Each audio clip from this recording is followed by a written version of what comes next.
Hey guys, what's up? I'm filming my anticipated new releases video for April 2021. I've not done a video like this. A lot of booktubers do anticipated new releases, and I just wanted to start because, I know some book news. I know some good releases that are coming out. This list does not mean that I intend to buy all of these books right now. Just means that I want to get to these books sometime, but I still want to showcase these books because I think we should all keep them in mind. Yeah, so let's get into it. The first book is The Cost of Knowing by Brittany Morris. This is expected April 6th, and this is going to be published by Simon & Schuster. This book reminds me of That's So Raven so much. The main character is Alex Rufus, and he is a young black boy, just, going through life, has a girlfriend, has a younger brother named Isaiah, and everything is normal except for the fact that when he touches an item or a person, he can see into that item or person's future. So this causes general anxiety. If you've seen That's a Raven, it's like, oh, she sees a fight in the future, so she gets panicky. But it really takes a pretty dry and dark turn when he touches a photo and he sees the imminent death of his younger brother, Isaiah. I rarely see, young black boys in books, really, honestly, at all.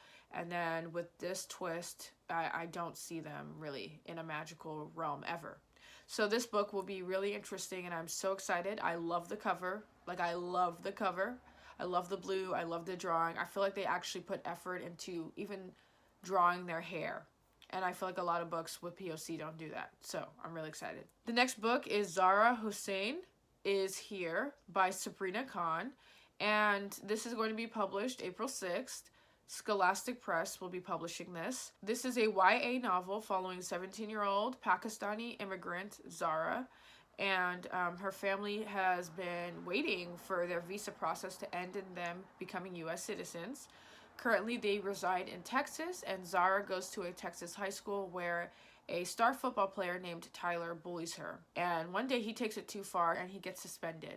So he actually takes it out on Zara and he vandalizes Zara's home. So she has to decide, does she want to stand up for herself or does she want to stay quiet? I really think this is more realistic than all of the stories where the unpopular POC character falls in love with the star football player. Not that it doesn't happen, but it's just let's talk about how some of those football players are bullies. I hate the cover. I really feel like Scholastic does not put that much effort into their covers, honestly. This could have been way, better done, but it's okay. It's okay. Next book I'm really excited about is Call Baby by Morgan Jerkins. This is going to be published by HarperCollins, and it's coming out April 6th. I know Morgan as a non-fiction author. I've read her book. This will be my undoing, living at the intersection of black, female, and feminist in white America. And I have her other book, Wandering in Strange Lands. A daughter of the Great Migration reclaims her roots. She's an amazing, fantastic non-fiction author. But I think Call Baby is going to be her first fiction novel. So I'm super excited. I think she'll knock it out of the park. I also love the cover. So artistic, so beautiful. In this book, Layla, the main character, wants to become a mother, but all of her pregnancies are just not ending well.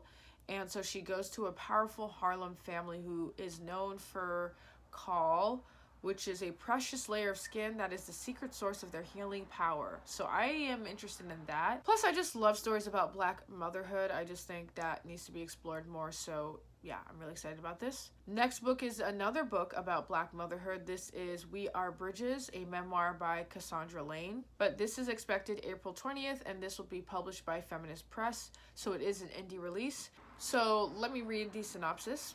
When Cassandra Lane finds herself pregnant at 35, the knowledge sends her on a poignant exploration of memory to prepare for her entry into motherhood. She moves between the 20th century rural South and present-day Los Angeles, reimagining the intimate life of her great-grandparents Mary, Magdalene, Maggie, and Bert Bridges, and Bert's lynching at the hands of vengeful white men in his southern town.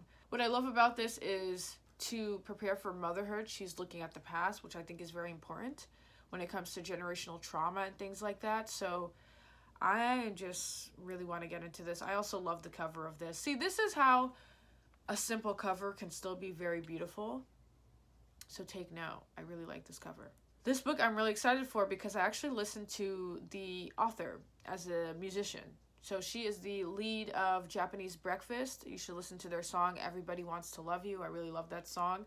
This book is expected April 20th. It will be published by Penguin. It is called Crying in Hmart by Michelle Zauner. This is a beautiful cover. A lot of good covers on here. But basically, yeah, this is another memoir. She talks about being one of the few Asian American kids at her high school in Oregon, and she also talks about struggling with her mother's high expectations of her. I can relate as the daughter of an immigrant mother and also having gone to a white high school. And I have said this before, I really don't love memoirs unless I have bought into the author, and in this case I really have bought into her because I listen to her music. And I'm just excited to read a memoir by like an artist, an indie musician. Like, I'm really excited for this book. The next book is Witches Steeped in Gold. This is the first of the Witches Steeped in Gold series, which I love because I don't have to catch up with anything. And this is going to be published by Harper Teen. It's expected April 20th. And it is by Sienna Smart. So I'm really excited. This is a black YA fantasy, specifically based in Jamaican traditions and cultures. And I'm just so excited about this book. I don't know that much about this book. Basically, all I know is two rival witches, Araya and Jasmine, join forces to defeat a rival. Don't know too much, but I love that it's the first book, so I don't have to catch up on anything. Because I hate when a book is coming out and it's the 6th book in the series and I'm like, oh my god, I have 5 books to read before I can even get into this popular new release. So I'm super excited about that. And I love the cover, love the natural hair representation. Okay, last book. The End of Men by Christina Sweeney Bard, expected April 27th, going to be published by Penguin. This is a sci-fi pandemic dystopian that imagines the end of men. So I'm listening. The only problem is I fear that this could get really trans exclusionary and really white feminist, but I think there's a way to do this book in a way that it won't get that way. And some people have told me that there are trans characters in this book, so I'm interested to see how this book plays out. But basically in this book, a deadly virus hits Earth that only affects men.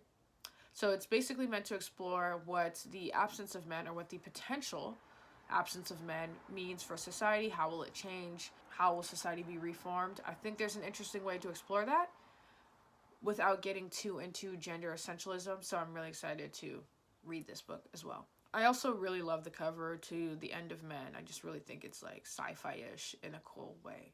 But yeah. So those are the 7 books that I'm really excited for in April. Probably I'm only going to pre-order The Cost of Knowing at this point, and maybe Call Baby, and maybe The End of Men. But I'm really excited to read all of these books eventually. Let me know if you're excited for any of these books or any other new releases I should be aware of, and I will catch you guys later. Thanks for watching my video, my first anticipated new releases video, and I hope to do this every month, so keep me on that. But yeah, bye.